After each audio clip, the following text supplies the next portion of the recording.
Maayong adlaw mga lalabs! For today's video ay ayan magluluto tayo ng hipon.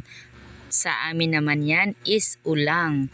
So, yan po ang ating recipe kasi may ulang tayo. Ayan po. So, yan po ang ating lulutuin ngayon. Kaya, tingnan nyo kung paano ko siya niluluto. Gayahin nyo ako mga lalabs, no? Ganyan din ang aking alam kung paano siya lutuin. So, ayan po, unang-una sa lahat, ayan, hugasan natin. So, kailangan nating gumamit ng pang sala sa kanya kasi may mga matutulis yan doon sa kanyang ulo ba.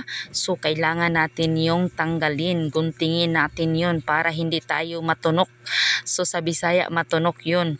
O matitinik sa Tagalog. So, ayan na, natanggalan na natin. Ayan po ang kanyang mga ingredients. Syempre, hindi pwedeng wala ang oyster sauce, pamintang durog, ayan, magic sarap, mapran, and Sprite, and then nahiwa na natin lahat ng kanyang panakot. So, syempre, may bawang, bombay, at sili, at luya tayo. O, diba? So, ayan na, nalagay na natin ang pamintang durog at magic sarap. Syempre, idagdag natin ang oyster sauce. Syempre, marinate natin siya mga lalabs, no? At hindi na tayo natatakot pag hinalo-halo natin siya kasi nga po, tinanggal na po natin yung matutulis sa kanyang ulo at yung mga gaway-gaway niya. So, di ba may mga ano siya, may mga buhok siya, may mga bungot siya. So, ginunting ko yun kaya maganda na po siya tignan para mamaya pag kinain natin siya, so masarap talaga, o di ba? At hindi pwede palang walang calamansi juice kasi ang calamansi juice ay siyang nagpapatanggal ng kaniyang langsa, ang heat in Bisaya. So, ayan na tayo, nagpainit na tayo ng mantika at ayan, nilagyan na natin ay kawali tapos nilagyan natin ng mantika at una ko palang nilagay mga lalabs is yung luya. Kailangan ko yang ipa-brown muna siya bago natin ilagay ang bawang at saka bombay. Ay naku, madilim pala. At ayan na, tingnan nyo, nag-brown na siya, mabango na siya. Ilagay na natin ang bawang. Tapos ipa-brown din naman pagkatapos mong mailagay ang bawang mga lalabs, no?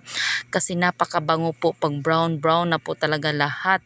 Tsaka nyo siya lagyan ng bombay. So, ganyan. O, tingnan nyo mga lalabs. Parang naano na talaga siya. Na-crispy na talaga siya ba. So, ganyan. Halo-halo natin. Ayan. Pagkatapos ay ilagay na natin ang bombay. Ayan na. So, sabay na nating ilagay ang sili.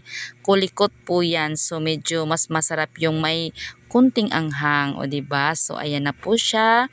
Ihalo-halo na natin. Mekos-mekos na natin. At pagkatapos po ay ayan na, nilagay na natin ang hipon. O diba? So, ayan. Halo-halo na po yan kasi para maluto na siya, no? So, wag muna nating ilagay yung ating Sprite at ketchup. So, medyo paanuhan muna natin yung apoy bago siya lagyan, o di ba? At nilagyan ko pala siya ng asin kasi magic sarap lang yung nilagay ko. So, dinagdagan ko siya ng konting asin. So, pag marinate ko kanina, nilagyan ko naman din siya ng toyo. So, ayan po, napakasarap po ng ganitong pagkain mga lalabs, no? Taob talaga ang isang kalderong kanin nito, lalo na pag mais. At ayan po tayo, di ba? Na madilim na po kasi gabi po ako nagluluto, no? Ayan po tayo. So, hindi ko pa siya nalagyan ng pampasarap talaga. Yung best talaga sa ating luto ngayon is ang Sprite at saka ketchup, o diba? May nakakakain na ba kayo ng ganyan mga lalabs? Subukan nyo, di ba? Napakasarap po talaga kasi ang Sprite at ketchup siya po talaga ang magpapalasa, o di ba? So, ayan na, medyo luto na siya, no? So, kailangan na nating ilagay ang ketchup. Syempre, ayan, mafran po ang aking gamit. So, ayan po siya at ilagay na din natin ang ketchup. So, ayan po. So, 8 ounce lang po yung nilagay ko, no? Kasi hindi naman masyadong madami ang ating niluluto. So, ayan.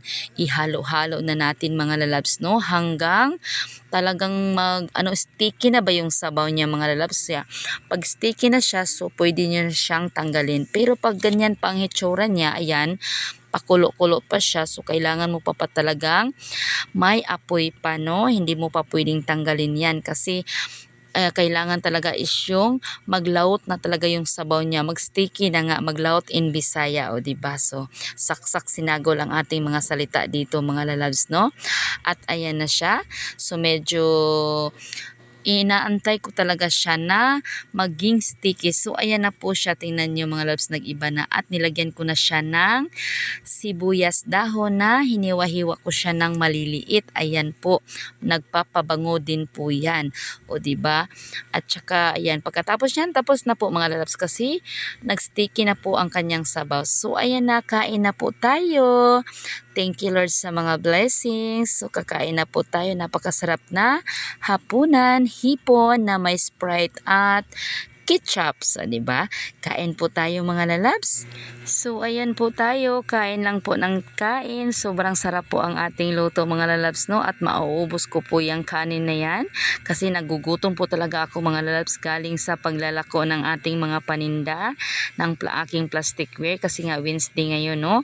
So sobrang pagod po ako pero nagawa ko pang magluto ngayon kasi nakakagutom nga talaga ang aming lakad kanina. Sobrang init po talaga kanina mga lalabs.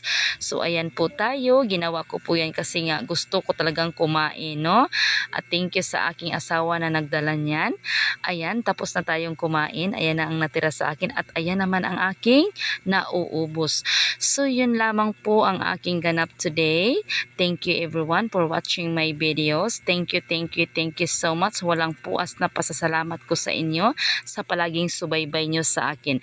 Yan lamang. Bye-bye!